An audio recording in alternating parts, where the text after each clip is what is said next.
Eu literalmente causo na rua. Lembra daquelas propagandas onde a mulher vai passando e todos os olhares se voltam para ela? Então, essa sou eu na rua desde sempre. E eu logo percebi que não era por causa dos meus lindos olhos verdes, mas sim por causa do meu bracinho. Aliás, gente, deixa eu apresentar o meu bracinho para vocês. Não precisa ter medo, ele não morde, ele é um fofo e ele tem uma personalidade ótima. Eu e o bracinho, nós nascemos juntos. E eu não sei se alguém aqui tem irmão gêmeo, mas quando a gente nasce com alguém, é uma coisa muito louca, porque uma pessoa sempre se destacou mais, e essa pessoa foi o meu bracinho. Ele sempre chamou mais atenção do que eu. E eu queria ser a Mariana, mas eu nunca fui só a Mariana. Eu sempre fui a Mariana do bracinho. E por conta disso, a gente teve uma relação muito complicada. Acabava que eu tentava esconder ele de todas as formas possíveis. Então, quando eu fiz lá uns 11 anos, cansada de receber tanto olhar na rua, eu decidi que eu ia esconder ele. Então, toda vez que eu colocava uma roupinha de manga comprida, ninguém percebia que eu não tinha um braço. Eu passava por aí desapercebida, eu achava isso ótimo. Só não era tão legal quando estava 40 graus lá fora e eu estava de casaco. Percebendo que eu não podia ficar escondendo isso o tempo todo, eu resolvi partir para o outro lado. Então, eu comecei a querer uma prótese. Eu não lembro quantos anos eu tinha, mas muitas pessoas desde pequena perguntavam para minha mãe quando que ela ia me dar uma prótese. E a minha mãe sempre me falou que era só quando eu estivesse totalmente desenvolvida, porque senão eu ia ficar trocando de prótese o tempo todo, porque, não sei se vocês sabem, a prótese ela é feita do tamanho certinho do seu braço, do tamanho da sua mão, etc. E aí, quando eu fiz 16 anos, eu falei para minha mãe, mãe, estou desenvolvida, cadê minha prótese? E aí, ela me deu a tal prótese.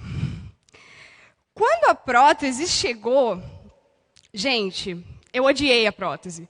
Parecia que alguém tinha pegado um braço de um manequim, com uma cor completamente mais escura que a minha, e me dado de presente falando, toma, esse é teu braço.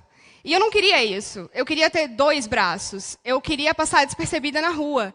E isso foi na época que eu entrei na faculdade. Então, quando eu entrei na faculdade, na primeira festinha, eu estava lá, de boa, dançando, descontraída, com meu novo braço, até que ele cai no chão e faz um barulho absurdo.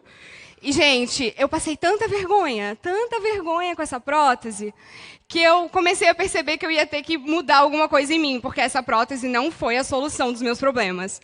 Eu colocava a culpa dos meus problemas no meu bracinho, e quanto mais eu diminuía ele, mais eu escondia, mais eu abafava, mais a minha autoestima caía. Eu não conseguia me desvincular dele. Ele estava lá desde a primeira vez que eu dei um laço no sapato, até meu primeiro beijo. Ele sempre esteve comigo. E hoje em dia, eu percebo que não sou só eu que sofri com padrões estéticos e sofro. Hoje em dia, eu percebo que pessoas sem deficiência sofrem pelo corpo que elas têm e não conseguem olhar com carinho para si próprio. Não conseguem perceber que esse é o corpo que a gente tem.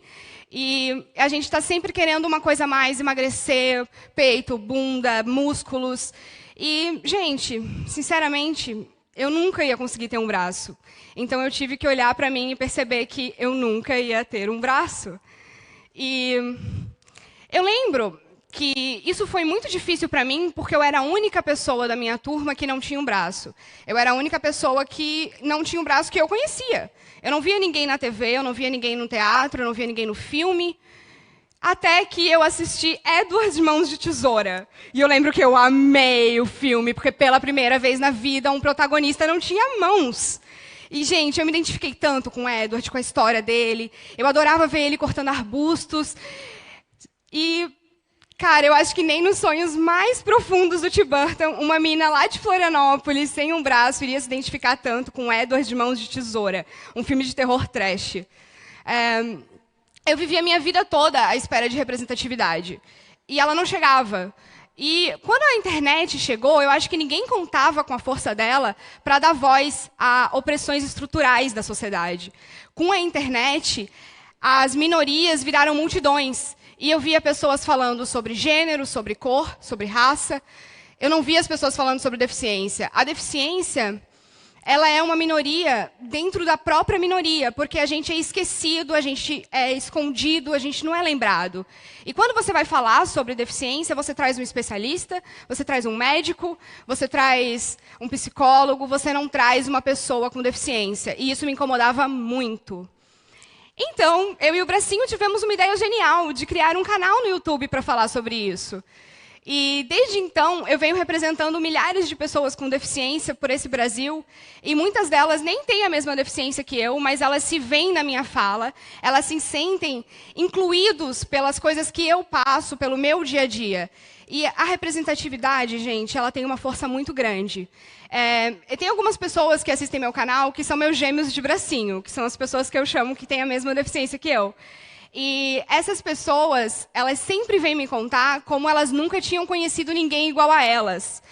E hoje em dia eu conheço milhares de pessoas que não têm o mesmo braço que eu. Eu percebo que nem é tão diferente assim. E esses dias eu recebi uma mensagem de uma mãe que tem um filho gêmeo de bracinho. E eles me falaram o quê? Ela me falou que, assim, ela queria meu WhatsApp, porque ela queria que eu fizesse tipo uma chamada de vídeo com o filho dela, porque ele, desde que me viu na TV, num programa de TV, perguntava todos os dias para ela quando que a moça do bracinho ia estar na TV de novo. Porque ele se viu representado por mim, ele viu que ele pertence àquilo. E é uma coisa que ele nunca teve antes, que eu nunca tive antes. Então, por mais que a gente aceite as nossas diferenças, eu percebi que a gente tem que assumir elas. Tipo, tirar do armário, sabe? Sair do armário e falar, olha, eu sou essa pessoa, eu tenho isso, eu vivo com isso, mas isso não me define. Eu acreditava, pelas diversas negações que eu já tive na vida, de, isso não vai dar para você fazer, isso não, Mariana, não precisa lavar a louça, querida, fica tranquila. Vários horários de pena me traziam uma ideia de que deficiência era uma coisa ruim, era uma coisa que me limitava, era uma coisa que me fazia menor que os outros.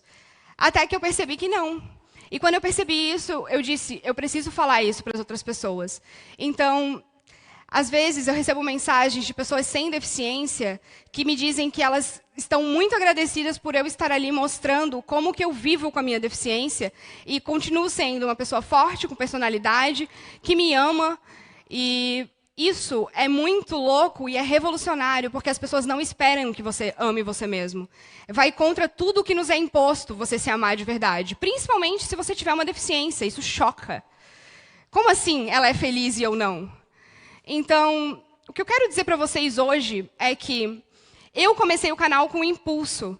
Eu comecei o canal porque eu não me via representada na cultura. Então, se você não se vê representado nos filmes, nas séries, nos livros, comece a falar sobre isso. Assuma o protagonismo da sua vida e lute pelas suas próprias lutas. Não me espere pelos outros. A gente precisa de você. A gente precisa ver o mundo pelos seus olhos. Obrigada.